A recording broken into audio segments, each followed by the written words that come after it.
ধর্ম সংকটে পড়ে গেছে, কি বলবো। মেয়ে যেহেতু এখনও বেশ ছোট, ওকে একা ঘরে রেখে বাইরে যাওয়ার মতো নেই পরিস্থিতি। এদিকে ছেলে স্কুল থেকে আসার সময় হয়ে গেছে, ও হা হা করে থাকে স্কুল থেকে এসে মাকে দেখবে। যেহেতু এখনও 1 মাস হয়নি, তো এখন তো বাইরে বেরোতে পারছি না, তো বারান্দা থেকে দেখছি রাস্তায় শাশুড়ি মা গেছে আনতে। ও এখনও কি বলবো, মানে ও একটুকু বোঝে না, ও তো কি আর বয়স হয়েছে। আসা মাত্রই বলবে মা কালকে স্কুল যাব না, এতক্ষণ বাড়িতে ছিলাম না, বুনু আমাকে হয়তো খুঁজতেছে। তো আমি এখন মানে দোটানা করে গেছি, না পারছি একে একা ঘরে রেখে ছেলেকে রাস্তায় থেকে আনতে, বা রাস্তায় বেরোনো যাবে না। আবার এদিকে ছেলেও আশা করে থাকে মার হাতে খাবে, মা রেডি করাবে, মা সব কিছু করাবে, ওরও কোলে উঠতে ইচ্ছে করে, কিন্তু সি সেকশন তো আমি কোলে নেওয়ার মতো কোনো পরিস্থিতি নেই। তো এর জন্য বারান্দায় দাঁড়িয়ে দেখছি, কমসে কম আসা মাত্রই আমাকে দেখবে, এটাই আর কি। এই সময়টা যারা যারা পার করেছে, মানে তারাই বুঝতে পারছে আমার পরিস্থিতি, ফিলিংসটা। আমি এমনভাবে পরিস্থিতির শিকার হয়েছি, মানে চাইলেও এখন ছেলেকে আর আগের মতো সময় দিতে পারছি না, আদর করতে পারছি না। কী করবো, তবু চামচ দিয়ে খাওয়াই।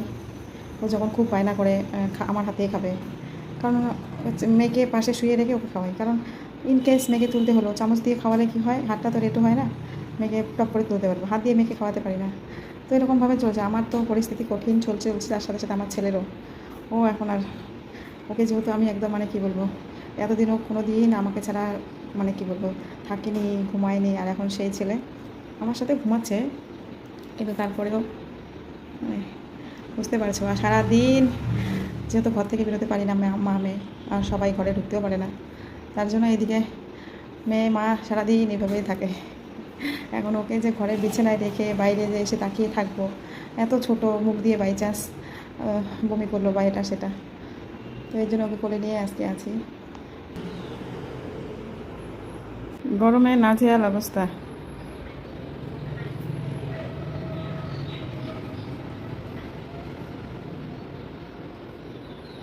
বাবা দৌড়ে না, গরম লাগবে তো।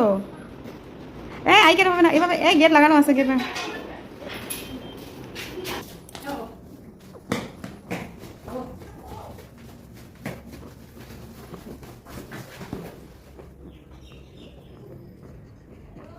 বলে আমার ছেলে এখন একা একা কাজ শিখে গেছে, একা একা একা একা জুতো খুললো, ভেরি গুড বয়। বাবা জুতার সক্সগুলো বাইরে রাখবো, হ্যাঁ। তাতে ছুটি দিছে, লেট হলো কেন আসতে? বাসটা নড়াচড়া করার জন্য লেট হলো। বাইরে রাখো সক্সগুলো, কালকে ধুতে লাগবে। হ্যাঁ জুতো বাইরে রাখো।